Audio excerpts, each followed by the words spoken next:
This is Garden Variety, a horticulture podcast from Iowa Public Radio and Iowa State University Extension and Outreach. I'm Charity Nebbe.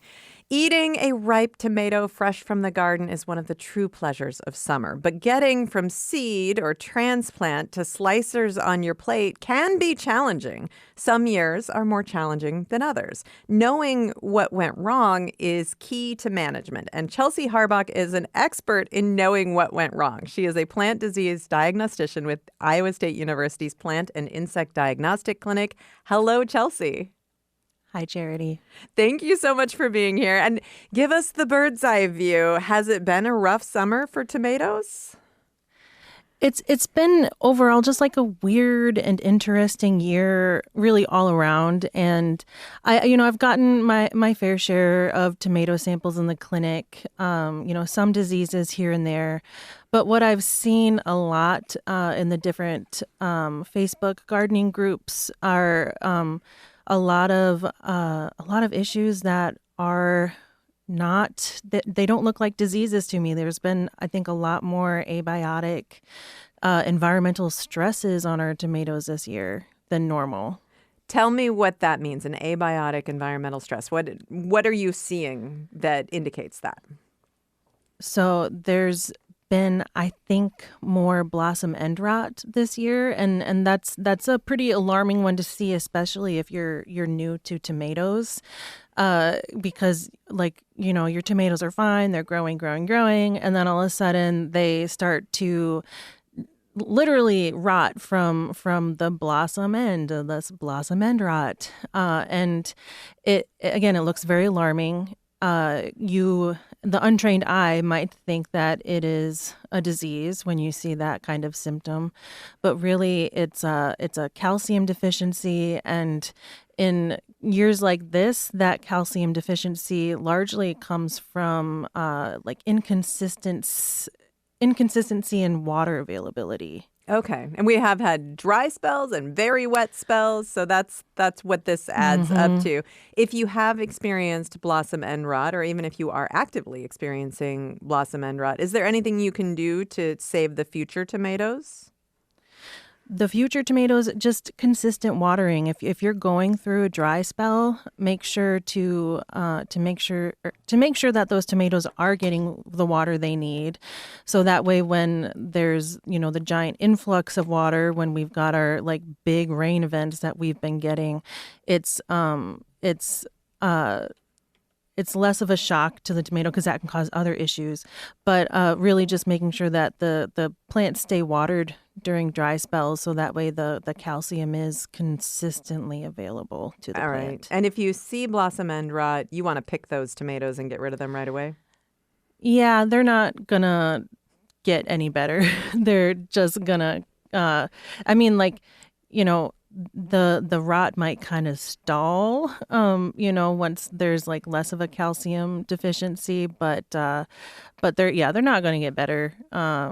So yeah, those are a lost cause. I mean, you could chop off the bottom if you're not wanting to waste any tomato because the unrotted part's still fine. Right. But it is just a little unsightly.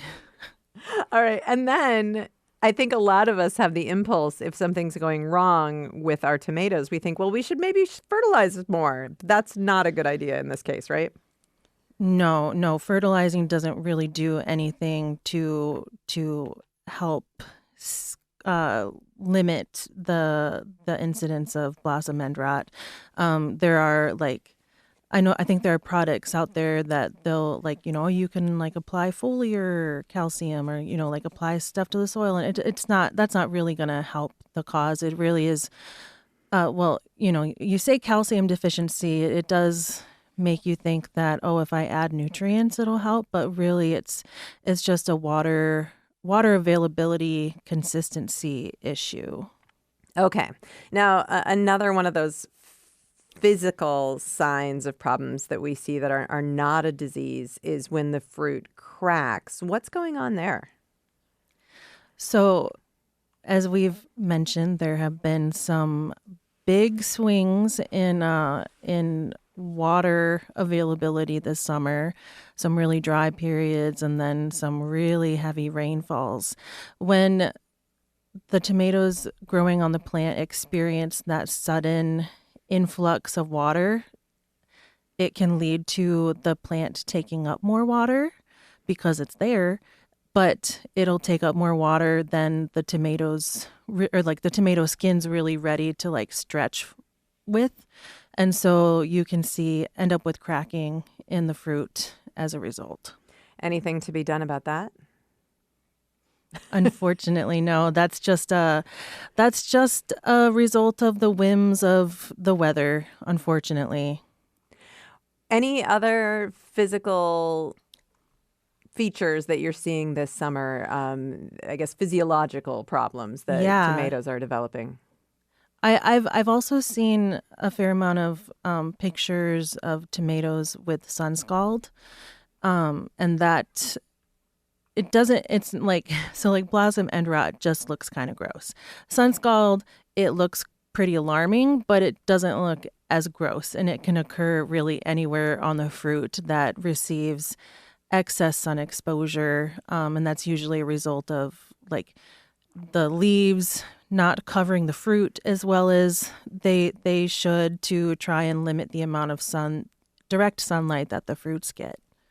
So, when you're having these problems, do you feel like it's important to know why you're having these problems? Does that give you a leg up for next season?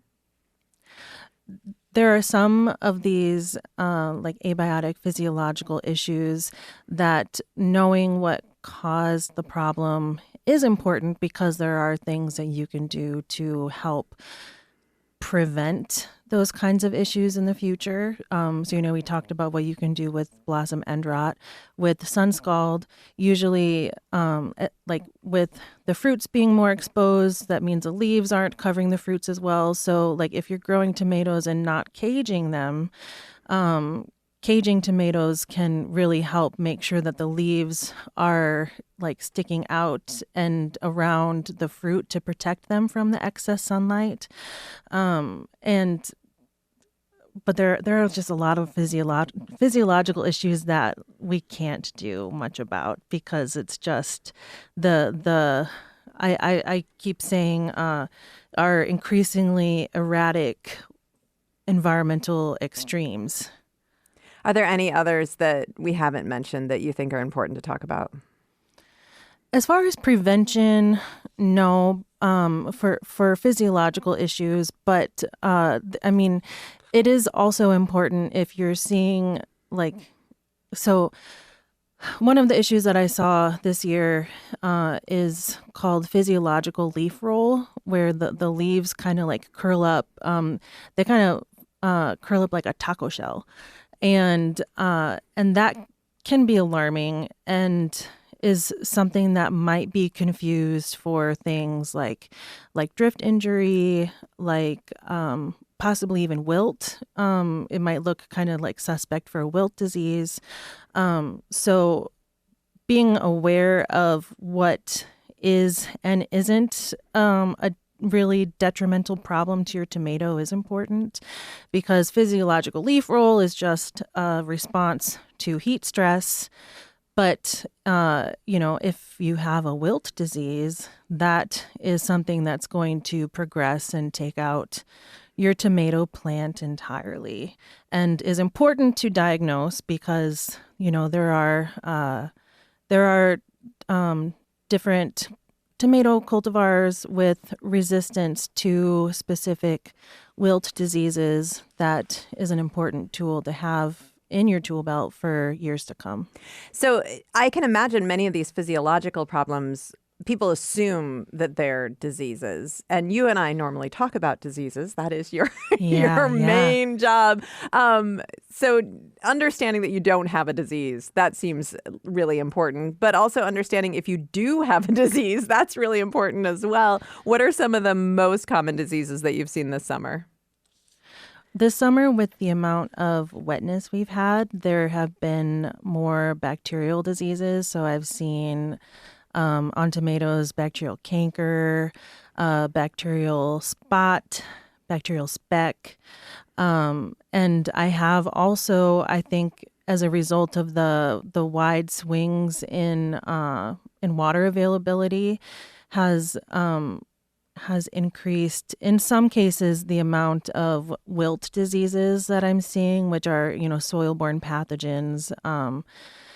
And so, like, I think those might be more problematic in these kind of big fluctuation years, because during periods of dry weather, the roots are going to be growing more, looking for more water. And the more roots grow, the more opportunity the roots have to come into contact with any of those soil-borne fungal pathogens.